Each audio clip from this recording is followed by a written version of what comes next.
নমস্কার বন্ধুরা, শুভ সন্ধ্যা।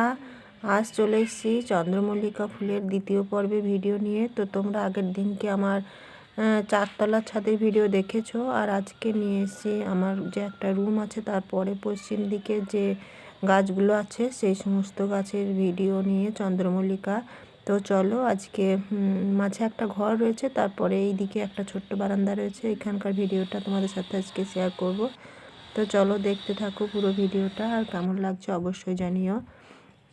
দেখো কত সুন্দর, কত ভ্যারাইটিজের কত সুন্দর সুন্দর ফুল হয়েছে। এই গাছগুলো আমি সবই রেখে দিয়ে এগুলো মাদার গাছ করার জন্য, এবং বাড়ি থেকেই চারা বানাই, বাড়ি থেকেই তৈরি করি এই গাছ। আমি চারা একটাও কিন্তু কিনি না, সমস্ত কিছু কাটিং করেই আমি তৈরি করি। আর তারপর থেকে এই রকম ধরনের ফুলগুলো পাওয়া গেছে। তোমরা কে কে ফুল ভালোবাসো আমাকে অবশ্যই জানিও, আর এই সমস্ত ফুল তোমাদের দেখতে কেমন লাগছে সেটাও জানিও। তো চলো আজকে ভিডিওটা তোমরা দেখো। কিছু কিছু গাছ যেগুলো আছে গত বছরের পুরনো গাছই এই সিজনের আগে বেশ কিছু পরিমাণে গোবর সার আর কিছু অ্যান্টিফাঙ্গাল স্প্রে করে দিয়েছিলাম, তারপর থেকে গাছ হয়েছে। তোমরা দেখলেই বুঝতে পারবে যেগুলো গাছ, এই যে এই গাছটা ধরো পুরনো গাছ, দেখলেই বুঝতে পারবে অনেক লম্বা হয়ে গেছে। আর এই যে এই গাছগুলো দেখছো এগুলো কাটিং করেই লাগানো। তো পুরনো গাছ আর নতুন গাছ যারা চন্দ্রমল্লিকা চাষ করো তারা অবশ্যই দেখে বুঝতে পারবে। তো আমার ছাদ বাগানে সমস্ত কিছু মিলিয়ে মিশিয়েই রয়েছে। আর এইগুলো যে মাটি ভরা রয়েছে তার মধ্যে এই ফুলগুলো রয়েছে। দেখো কত সুন্দর ফুল ফুটেছে, কত ভালো লাগছে দেখতে। তোমাদের কার কার ভালো লাগছে অবশ্যই আমাকে কমেন্ট করে জানিও। যে গাছগুলো পুরনো গাছ থাকে সেগুলো কিছুদিন আগে ফুল ফোটে, সেগুলো একটু শুকনো শুকনো হতে শুরু করেছে। আর যেগুলো নতুন কাটিং করে গাছ করা হয় সেগুলো একটু টাইম শেষের দিক অবধি থাকে, তাই সব ফুল সমান দেখতে পাবে না। কোনো গাছে কুঁড়ি হয়ে আছে, আবার কোনো গাছে দেখবে ফুল একটু শুকনো শুকনো হয়ে গেছে। কারণ হলো গিয়ে ওই একটাই, সব ফুল একসাথে পাওয়া যায় না। যেগুলো গত বছরের গাছ ছিল সেগুলো নষ্ট হতে শুরু হয়েছে, আর যেগুলো এবছরে কাটিং করে লাগানো হয়েছে সেগুলো এখন অবধি একটু একটু কুঁড়ি হয়ে আছে।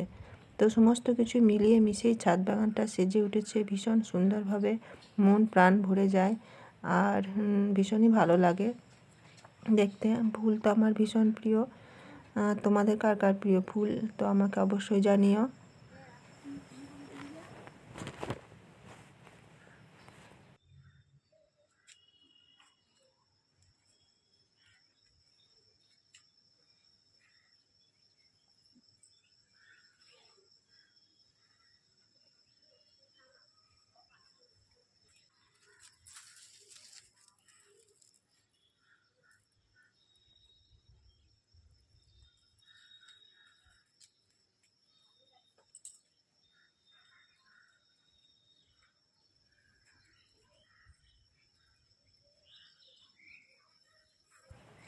আমার ছাদ বাগানে প্রায় 50 থেকে 60টা ভ্যারাইটিসের ফুল চন্দ্রমল্লিকা রয়েছে। কিছু না কিছু পার্থক্য সমস্ত ফুলের মধ্যেই রয়েছে। আর তাছাড়াও প্রজাপতি মৌমাছি প্রচুর আসে, তাদের পরাগ মিলনের ফলে প্রতি বছর নিত্য নতুন কিছু না কিছু একটা ডিজাইনের ফুল আমি পেয়েই থাকি। আর সেই সমস্ত গাছগুলো আমি তোমাদের আগের ভিডিওতে শেয়ার করেছি যে এই ফুলগুলো হয়ে যাবে, এই ফুলগুলো শুকিয়ে যাবে, তারপর এই ফুলগুলো আমি মাটির মধ্যে ছড়িয়ে দিই। আর তার থেকে ছোট ছোট নতুন চারা তৈরি হয়, আর সেই চারাগুলো আমি আবার সামনের বছরের জন্য রেখে দিই। আর যে নতুন চারাগুলো তৈরি হয় সেগুলো কিন্তু সবই অন্য ভ্যারাইটিসের ফুল হয়, একটু না একটু কিছু ডিফারেন্স থেকেই যায়। আর এইভাবেই আমার অনেক রকমের চন্দ্রমল্লিকা বিভিন্ন প্রজাতির হয়ে গেছে। দেখা যায় একটার সাথে একটা মিলিয়ে, একটার হয়তো পাপড়ি উপর দিকটা চওড়া, একটা নিচের দিকটা সরু, সেটা হয়তো দেখা যায় অন্য রকমের হয়ে গেছে। কারো ডবল প্যাটার্ন ছিল তার হয়তো দেখা যায় 3 রকমের হয়ে গেছে। ওইগুলো মৌমাছি আর প্রজাপতি পরাগ মিলনের ফলে হয়। আর যেহেতু আমি শুকনো ফুলগুলো যখন একদম শেষের দিকে, সেই মার্চ মাসের দিকে যখন ফুলগুলো শুকিয়ে যায়, তখন আমি কিন্তু ওই ফুলগুলো আবার ঝরিয়ে এই মাটির মধ্যেই দিয়ে দিই, আর তার থেকে কিন্তু বর্ষাকালে নতুন চারা হয়। আর এইভাবে কিন্তু আমার প্রজাতিগুলো একের পর এক বেড়েই চলেছে।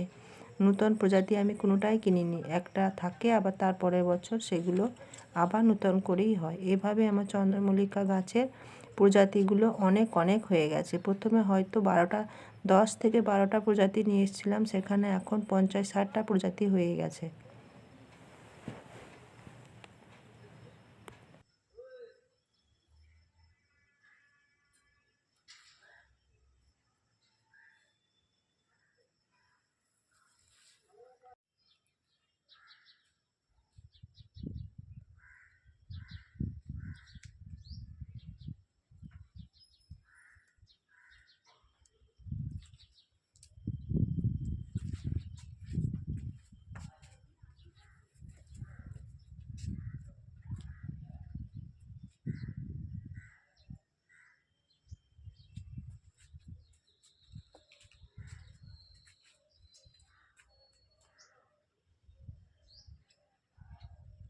একটু যত্ন পেলে কিন্তু গাছেরা প্রচুর প্রচুর পরিমাণের ফুল দেয়। তো বন্ধুরা, ফুলগুলো কেমন লাগলো অবশ্যই জানিও। আর এখন দেখো 4তলার ছাদ থেকে ছবি তুলছে, আর আমি এখানে ফুলের গাছে একটু নাড়াচাড়া করছি। দেখো 4তলার ছাদ থেকে নিচের ছাদের গাছগুলো কেমন লাগছে। প্রচুর প্রচুর ফুল ফুটেছে, যদিও উঁচু থেকে বলে অতটা বোঝা যাচ্ছে না। ছাদ ভর্তি ফুল ফুটেছে। তো আজকে ভিডিওটা এখানে শেষ করছি, ফিরে আসবো পরবর্তী ভিডিও নিয়ে। ততক্ষণ অবধি সকলে ভালো থেকো, নমস্কার।